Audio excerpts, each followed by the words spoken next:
Prior to her independence, India was governed by a series of laws enacted by the British Parliament, and they have greatly influenced our constitution. And several features of our constitution find their roots in the British rule. Regulating Act 1773 gave the power to govern and administer Indian territories to the Executive Council of the Governor General of Bengal. This was one step towards centralization of the British rule in India. How? The governors of Bombay and Madras, they were made subordinate to the Governor General of Bengal. Prior to this, the Governor General of Bengal was known as the Governor of Bengal. But the first step towards centralization of British rule in India, the Governor General of Bengal is now superior over the governors of Madras and Bombay. The Pitt India Act 1784, it created a dual government. How? By establishing a Board of Control and Court of Directors. Board of Control to handle the political functions of the East India Company.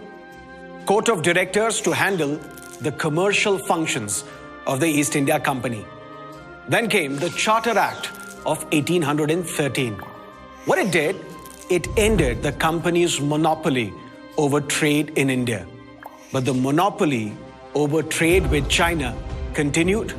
The monopoly over trade in tea and opium also continued.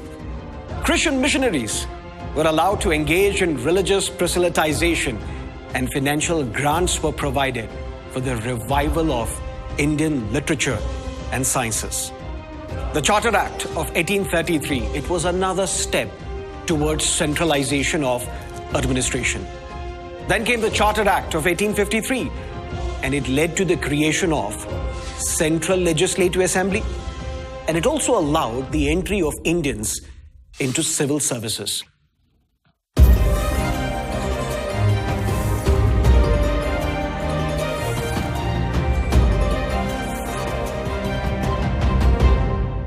The Government of India Act 1858, it ended the dual government system that was established in 1784.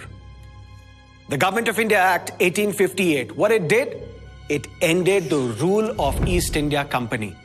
That is why we say prior to 1858, it was company's rule. And after 1858, it was the rule of the crown. Now the government will function subservient to the Parliament of Britain.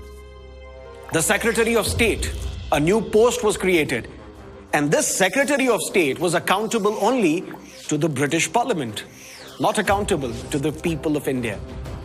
Secretary of State and his Executive Council basically replaced the Court of Directors and Board of Control.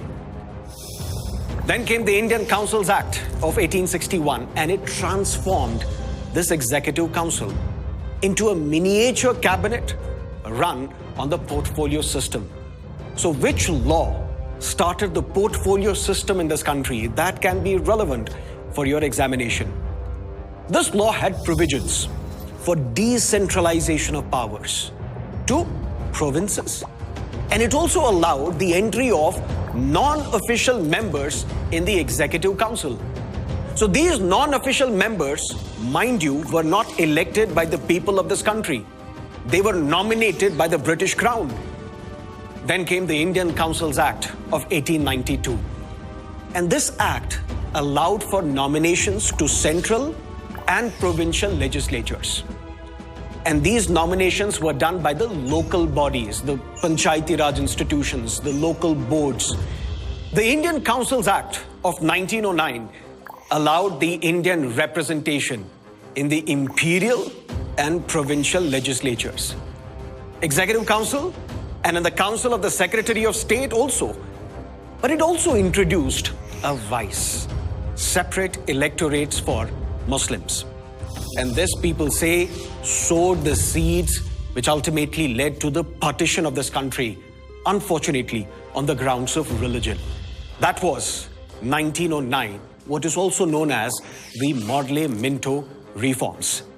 The Government of India Act 1919, it introduced bicameralism at the center, two houses, and diarchy at the provinces. It also introduced separate electorates, or should we say it extended the separate electorates for Sikhs, for Indian Christians, as well as Anglo-Indians. But direct elections were allowed in the imperial and provincial legislatures, but with limited franchise. Not every Indian was allowed to vote. Then came the Government of India Act of 1935, the mother of all acts. And this was one of the most important acts enacted by the British Parliament. And that was in 1935. We will look at this act in great detail, but wait a minute. Indian Independence Act 1947. It led to the creation of two independent dominions, India and Pakistan. The rule of British Crown ended in India, and India got independence and Pakistan emerged as an independent entity. India adopted its constitution on 26 November 1949 and enforced it on 26 January 1950. But is the Government of India Act of 1935 the most important source of the Indian Constitution? Let's try and address this question in great detail.